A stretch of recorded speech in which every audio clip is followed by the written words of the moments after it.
ফল ব্যবসায় মন্দাভাব চরমে। শুল্ক বৃদ্ধির পর চট্টগ্রাম বন্দর দিয়ে কমেছে আমদানি। বিদেশি ফলের সরবরাহ স্বল্পতার কারণে একদিকে দাম চড়া, অন্যদিকে বেচাকেনা নেমেছে অর্ধেকের নিচে।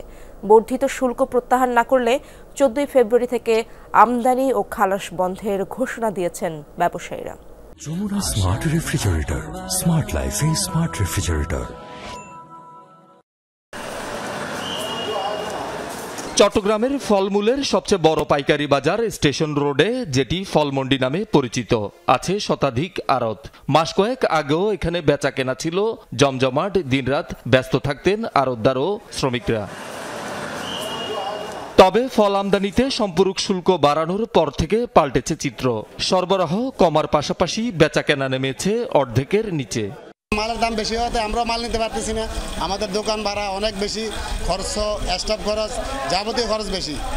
মাল না নেওয়ার কারণে আমরাও ক্ষতিগ্রস্ত হইতেছি। প্রতি কার্টনে 1000, 1500, 2000 টাকা মতো বেড়ে গেছে, যার কারণে সাধারণ পাবলিক এগুলো বেচা বিক্রি করতে পারতেছে না। এখানে কাস্টমার কম আসতেছে। 2 দিন না তো আপনার আরো যদি 2 মাসও যদি বন্ধ থাকে এখানে প্রভাব পড়বে না, কারণ আগে মাল নিতে একজনে 50 কার্টন, এখন সে নিচ্ছে 2 কার্টন। মাল যা আছে তাও তো বিক্রি হইতেছে না। মাল এখন আমাদের এখানে দেখেন যে 100 কার্টন মাল ছিল, এখনো রয়ে গেছে 60-70 কার্টন। খুচরা বিক্রেতাদের দাবি, শুল্ক বাড়ানোর পর সব ধরনের বিদেশি ফলের দাম কেজিতে 100 থেকে 150 টাকা পর্যন্ত বেড়েছে। মাঝখানে 2 দিন খালাস বন্ধ থাকায় বাজার আরো চড়া। মালের দাম অনেক বেশি, আমরা করতে হয় না, আমরা ফ্রি করে বেশি মানে লাভ করতে পারি না, আর লস দিয়ে পরে কিনছি, অল্প কিনছি, বেশি কিনতে পারি না। দাম যেহেতু বাড়তি, খালাস হইতেছে না, মাল দাম প্রচুর বাড়তি। আমরা যারা খুচরা বাজার বিক্রি করি, মনে করেন কষ্ট হয়ে যাচ্ছে বলতে হাজিরা নেওয়া যায় না সারাদিন ইয়ে করে ব্যবসা করে। বর্ধিত শুল্ক প্রত্যাহার দাবিতে ফল ব্যবসায়ীরা মিছিল সমাবেশও কম করেননি। দাবি না মানলে আগামী 14 ফেব্রুয়ারি থেকে অনির্দিষ্টকালের জন্য ফল খালাস ও আমদানি বন্ধের ঘোষণা দিয়েছেন তারা।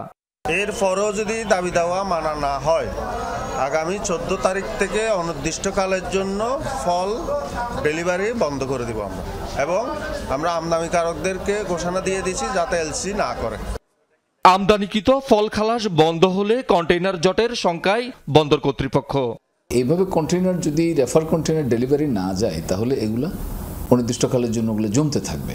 তো আমরা চাই এগুলা দ্রুততম সময়ের মধ্যে ডেলিভারি যাক, আর এগুলার একটা টাইম লিমিটও থাকে, নাইলে এই ফলাদিগুলো নষ্ট হয়ে যাওয়ার সম্ভাবনা থাকে। শহীদুল সুমন, যমুনা নিউজ, চট্টগ্রাম।